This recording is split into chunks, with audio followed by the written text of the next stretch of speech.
Parashat Bo, 23rd of January 2026.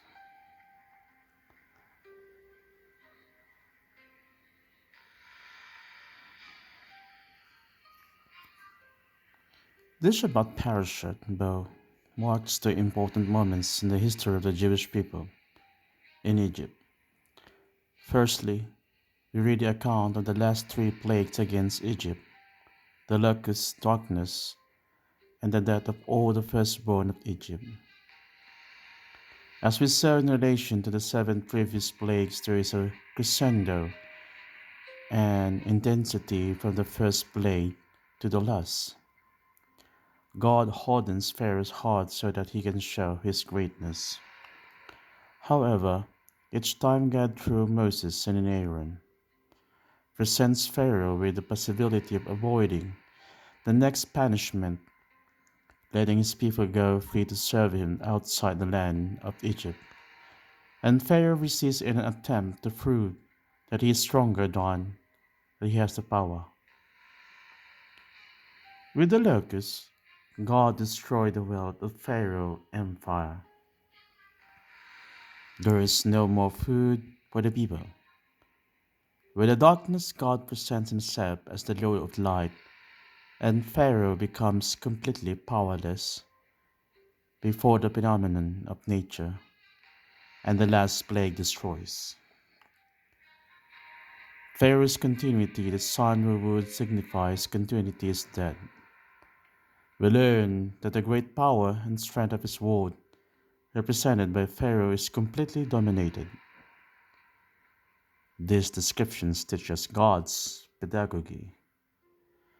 By showing his greatness and power before Pharaoh, he reveals himself to the Jewish people, his people, as the one who performs great wonders, and that he is the unique God, the creator of all things, and outside of him there is no other.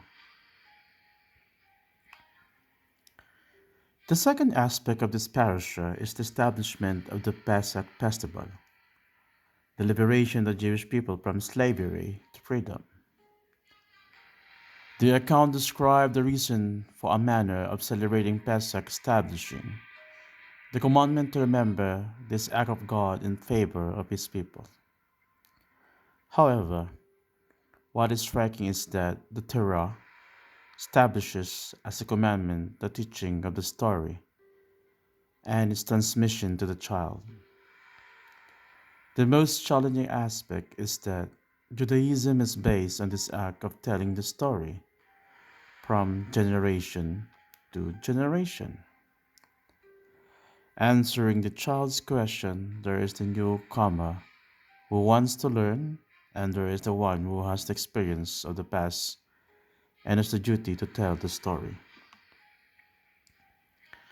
Let's look at the following quotes to see how the act of leaving Egypt unfolds. Oh, and when your children ask you, what does the ceremony mean to you? Then tell them, it is the Pesach, sacrifice to the Lord who passed over the houses of the Israelites in Egypt, and spared our homes when he struck down in the Egyptians. Oh. Exodus 12, verse 26 to 27. Oh, on that day, the true child, I do this because of what the Lord did for me when I came out of Egypt. Oh, Exodus 13, verse 8. Oh, in days to come, when your child asks you, what does this mean? Say to him, with a mighty hand the Lord brought us out of Egypt, out of the land of slavery. Oh, Exodus 13, verse 14. It's practically the constitution of Jewish identity. As it say in the Haggadah of Pesach, every Jew is had left Egypt. Levinas, the great contemporary Jewish philosopher, says, the trauma of my enslavement in Egypt constitutes my very humanity. Emmanuel Levinas, Encyclopedia Universalis Dictionary. The Judaism Alvin Michael, 1998, page 408. He is stating that his being a person Jewish is a result of the trauma he experienced in Egypt. That is the reality of slavery remains in the Jewish being from generation to generation. It constitutes the Jewish being, but in the same way, the reality of being liberated by God remains. Suffering is followed by liberation, wrote by God. Israel witnesses the suffering caused by the power of the world and at the same time witnesses the power of God who liberates his people and overcomes the power that the world represents. It is in the sense that the Mishnah teaches that the pedagogy for telling the story of the Exodus from Egypt must begin with the human reality of suffering and conclude with God's liberating action.